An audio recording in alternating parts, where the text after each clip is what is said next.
Bonjour Monsieur Labetka. Alors, pourquoi nous avons invité aujourd'hui? Parce que vous êtes une scientifique et une scientifique qui a déjà eu un long parcours scientifique, puisque même vous avez parcouru, j'allais dire, l'EVA, le monde de l'œnologie, et en ce moment, vous vous occupez spécialement des odeurs.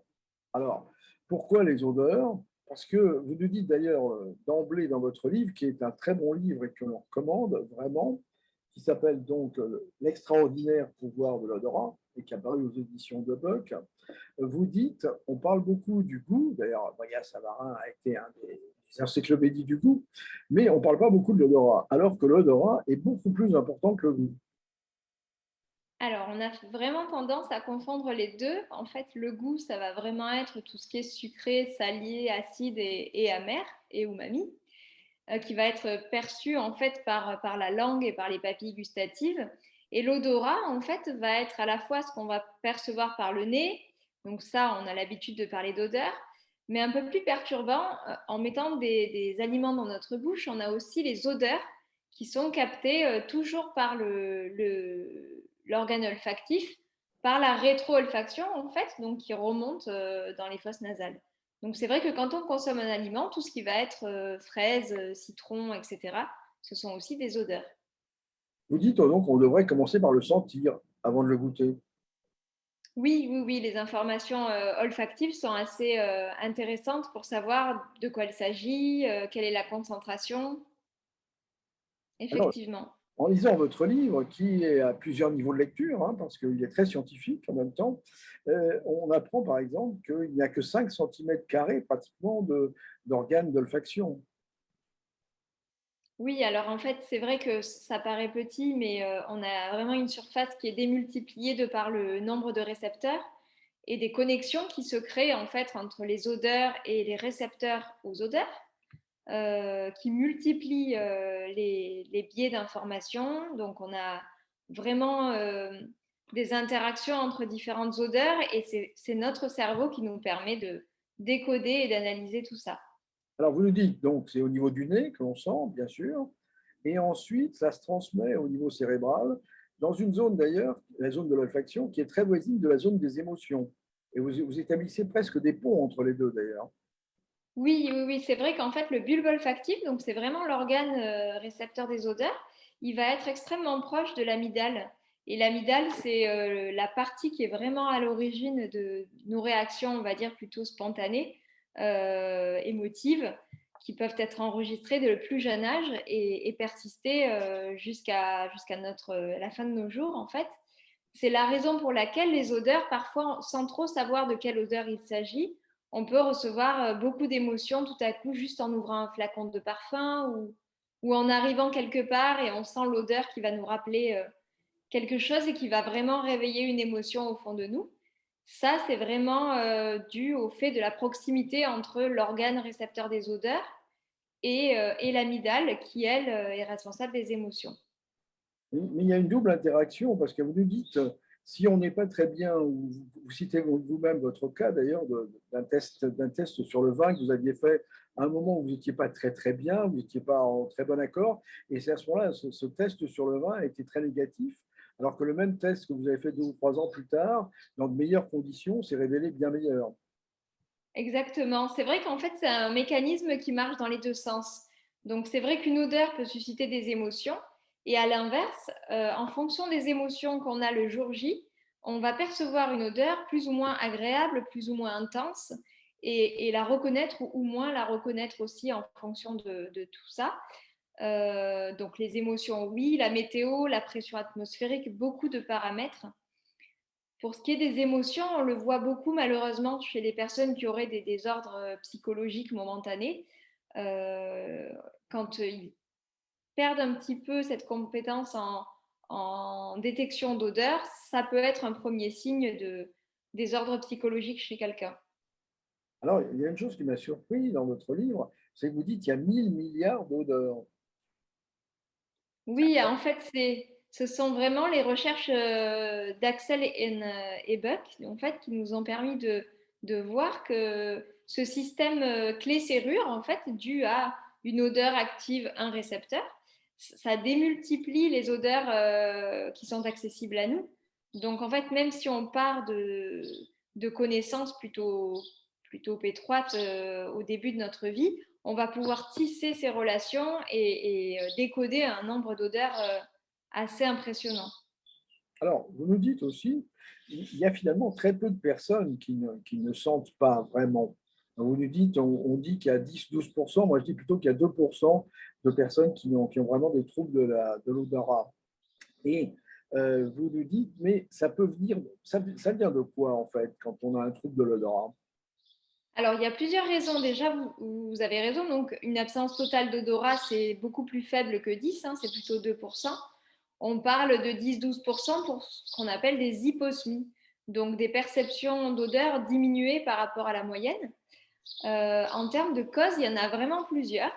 On pourrait, la cause la plus handicapante, on va dire, est le syndrome olfactogénital, qui là, en fait, on n'a plus d'odorat, on n'a pas d'odorat pardon dès la naissance, qui s'appelle syndrome de Calment d'ailleurs. Et ensuite, on a d'autres troubles qui peuvent arriver au cours de la vie, notamment à cause d'un choc psychologique ou un choc physique. Si on a un accident et qu'on a les bulbes olfactifs qui vont être atteints, par exemple, on va plus percevoir les odeurs. On peut avoir aussi des infections virales et malheureusement, on en paie les frais aujourd'hui avec la Covid-19.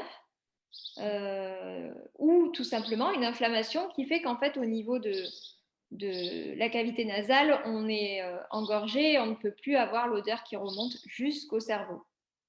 Alors, il y a deux passages que j'ai beaucoup aimés dans votre livre. Il y en a beaucoup, mais parmi les passages que j'ai aimés, il y en a un qui nous dit, on a fait une expérience. Alors, je connaissais l'expérience avec le miel sur la tétine pour l'enfant qui va avoir subir une piqûre ou une vaccination, par exemple. Et je savais que le fait de lui donner du miel à sucer avait un effet antalgique, mais je ne savais pas que lui mettre sous son nez, j'allais dire, l'odeur du lait maternel faisait qu'il avait l'impression, enfin, on avait l'impression qu'il souffrait moins de la piqûre qu'on allait lui administrer. C'est incroyable, cette espèce de rapprochement. Ça rejoint encore le centre des émotions, là. Oui, bien sûr, le centre des émotions et la gestion de la douleur. Ce sont des recherches qui ont été faites aussi au sein d'hôpitaux, puisqu'on voit les progrès de la médecine et l'utilisation d'hypnose, par exemple, pour tout ce qui est intervention. Et là, on se rend compte qu'en fait, avec des techniques extrêmement simples, comme vous l'avez bien cité, diffuser une odeur pour réconforter un individu, notamment un bébé, on peut avoir des résultats intéressants sur la notion de douleur, la résistance aux interventions et la diminution de la douleur perçue. Et alors, pour nos mamans téléspectatrices ou auditrices, on peut même dire que vous conseillez pendant la grossesse de multiplier les repas odorants, j'allais dire, de multiplier les repas épicés pour faire découvrir à l'enfant in utero, à la limite, déjà une palette et un peu enrichir sa palette d'odeurs. Oui, en fait, on affûte vraiment le nez de notre enfant et du futur homme ou de la future femme à venir par le biais de la grossesse, parce qu'on pense beaucoup aux odeurs qu'on va proposer à l'enfant une fois qu'il sera né, mais en réalité, les 9 mois de grossesse sont assez intéressantes pour ça. On voit vraiment cette conséquence quand on compare les origines des mamans. Par exemple, personnellement, je viens de Méditerranée, donc ma mère consommait de l'ail, etc. Et des études ont montré que les individus qui ont une maman qui a consommé, par exemple, des molécules, des composés odorants extrêmement riches en ail, vont être plus à même à l'aimer, à le reconnaître dans le futur. Je parle d'un composé qui est assez marqué, mais après, ça va être vrai pour l'ensemble des odeurs. Donc, il y a vraiment un continuum d'odeurs entre ce qu'on a connu in utero et ce qu'on connaît au cours de notre vie. Mais vous allez même plus loin, parce que vous dites que les odeurs se transmettent dans les chromosomes au niveau de l'épigénétique. Alors, en fait, ça, c'est ce qu'on on peut le percevoir vraiment avec les molécules dont je parle dans le livre. La cadavérine et la putrécine, par exemple, on voit bien que, en tout cas, à ma connaissance, je ne connais personne qui est attiré par l'odeur de putréfaction d'une viande avariée. Et là, on peut voir que même si on mettait cette odeur-là très tôt chez quelqu'un qui n'aurait pas encore été confronté à rencontrer un aliment avarié, une, enfin, un écœurement face à cette odeur qui fait qu'on est protégé et qu'on va pouvoir éviter certaines sources contaminantes. Et alors là, je vais vous provoquer un petit peu. Je vais vous provoquer un petit peu parce que vous nous dites, on a pu reconstituer le parfum de Cléopâtre. Alors, est-ce que les archéologues s'occupent vraiment des odeurs?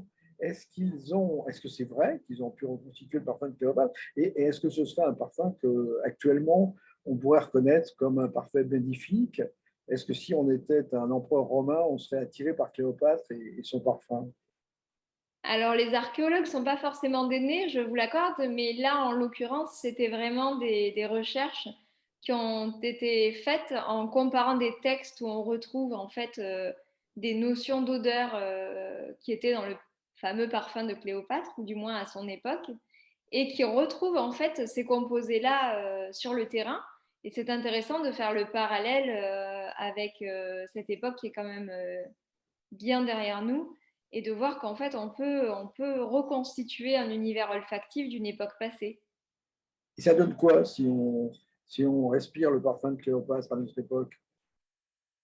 Je pense que ça peut être plaisant, mais il y a un phénomène aussi de génération, de mode et de... Voilà, donc j'imagine qu'aujourd'hui, on est loin de se parfumer avec ce genre de senteur extrêmement forte, hein, parce que on a pu le voir à travers la mode, la mode vestimentaire qui a vraiment des générations, des époques, mais on le voit aussi avec les parfums où on est allé sur des composés de plus en plus subtils. Maintenant, on cherche vraiment la notion de propre, alors que parfois on a recherché beaucoup plus d'exubérance ou du moins des odeurs plus soutenues. Puis là encore, géographiquement, en fonction de là où on vient, on va avoir des attraits pour des parfums différents, plus ou moins portants, plus ou moins forts, plus ou moins épurés. Et alors, vos recherches rejoignent l'aromathérapie, puisque vous dites, avant même de la prendre, l'huile essentielle de plante, elle peut avoir un effet thérapeutique en la respirant. Oui, oui, oui, bien sûr. C'est vrai que quand on parle d'huile essentielle, il y a plusieurs façons de les consommer. Donc, parfois en les consommant directement sur la langue, mais c'est plutôt rare. Ça va plutôt être en diffusion ou pour sentir ou à appliquer quelque part sur une partie de son corps. Et là, on se rend compte que sans forcément ingérer quelque chose, ça peut avoir un pouvoir énorme juste par le biais de l'olfaction ou des composés qui vont être diffusés. On voit par exemple de plus en plus de personnes qui ont du mal à s'endormir. Le simple fait de poser sur son oreiller un petit peu d'huile essentielle de lavande de vrai, par exemple, pourra vraiment trouver ce sentiment de réconfort chez la personne et l'aider à trouver un sommeil durable. Eh bien, écoutez, bravo. Je crois que vous n'avez pas une petite recette là, pour nos auditeurs, là. Une Une petite recette recette santé? de parfum, oui, de parfum qu'on pourrait, parfum attirant, par exemple, ou un parfum qui soit presque un filtre. Allez, vous n'avez pas une petite recette? Alors, en termes de parfumerie, là, c'est vrai qu'on approche les beaux jours. Moi, j'adore les parfums qui évoquent vraiment la mer, la fraîcheur. Donc, c'est vrai, ce sont des Brise odeurs marine. Comment? Brise marine, alors. Un parfum Une brise brise marine. marine, voilà, ça c'est personnel et ça me rappelle beaucoup de souvenirs d'enfance. Donc, un conseil, ce serait peut-être de fermer les yeux et d'essayer de se projeter en enfance et d'aller vraiment vers une odeur qui attire un souvenir d'enfance. Donc, moi, je pense à la mer, mais j'imagine que chaque personne aura son petit souvenir d'enfance qui est lié à l'été et en profiter pour profiter des beaux jours pour diffuser ces odeurs-là. Et en sachant qu'en retrouvant une odeur de l'enfance, on risque de retrouver les émotions de l'enfance et tout le bienfait qu'on peut en tirer à ce moment-là. Exactement, une simple odeur peut parfois nous permettre de nous réconforter. On le voit beaucoup avec la crème solaire, hein, parfois même avant d'arriver à la mer. Si en faisant nos valises, on ouvre le tube, on se rend compte qu'on va déjà mieux, on est déjà reposé en partie avec l'odeur de crème solaire. Alors, malheureusement, on se rend compte aussi, et vous le dites dans votre livre, que la Madeleine de Proust a existé, certes, mais maintenant on met des odeurs de croissanterie ou des odeurs de viennoiserie un peu partout pour donner envie d'acheter dans un but commercial. Oui, le marketing olfactif est de plus en plus présent, c'est vrai. Alors, heureusement pour les marques et malheureusement peut-être pour l'individu qui est parfois biaisé par par ses émotions. Mais c'est vrai qu'en fait, on se rend compte que on est saturé d'odeurs commerciales, vraiment à tout niveau. En fait, parfois même sans avoir faim, on peut juste sentir une odeur en arrivant au marché qui va nous donner envie de consommer ou c'est qui rend le marché plaisant aussi. Cette même odeur-là, à 14 heures après le déjeuner, sera perçue de façon beaucoup moins attractive pour le sujet qui, là, n'aura plus les mêmes attentes. En tout cas, Clémence Lutti-Molinier, vous nous dites il faut s'occuper plus de son nez, mieux le soigner et à la limite mieux l'éduquer presque. Oui, en fait, c'est un travail de tous les jours. On n'a jamais terminé de travailler son odorat, puisqu'en fait, il y a une neurogénèse permanente. Concrètement, c'est que les neurones au niveau du bulbe olfactif se régénèrent de façon continue. Et c'est la raison pour laquelle, en fait, on peut s'exercer tous les jours, y compris pour les personnes qui auraient déjà des troubles, puisqu'en fait, on a toujours cette possibilité-là de, de faire grandir cette bibliothèque d'odeurs qu'on a dans notre cerveau.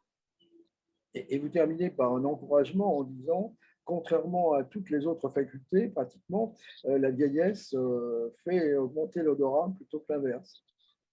Alors, à partir de 60 ans, on voit une baisse d'odorat pour certains composés, mais là encore, ça va vraiment dépendre de beaucoup de critères. C'est difficile d'établir vraiment un corrélat exact, mais on peut comparer des personnes qui vont être très intéressées par les odeurs et qui vont vraiment pratiquer, en comparaison avec des personnes qui ne vont pas pratiquer, et même à des âges avancés, on voit vraiment l'impact de l'apprentissage olfactif tout au long de la vie. Eh bien, merci Clémence Listi-Molinier. Nous serons pas tous des nez, mais nous aurons peut-être du nez à vous écouter et à vous lire. Rappelons que votre livre, c'est L'extraordinaire pouvoir de l'odorat, qui a paru aux éditions de Buck. Merci beaucoup Clémence. À Merci, Monsieur bientôt. Laveska. Au revoir. Au revoir. Voilà, j'ai coupé. C'est bon. Bon, merci C'est bon. beaucoup. Ben, ça a été? Oui, oui, oui. Après, je ne sais pas comment vous avez l'habitude de procéder. Vous envoyez une vidéo d'avance pour Oui, la personne qui... absolument, absolument, oui, je vais vous l'envoyer. Oui, oui, je vous l'envoie et je vais envoyer à votre attaché de presse aussi. D'accord, très bien. Voilà. Est-ce que ça vous convient en termes de réponse? Pardon? Vous avez été, c'était bon pour vous les réponses? Oui, oui, ça a été. Finalement, ça s'est bien passé. Oui, oui, merci. Bon, Merci beaucoup. très bien. Allez, bon Merci à courage. vous. Au revoir.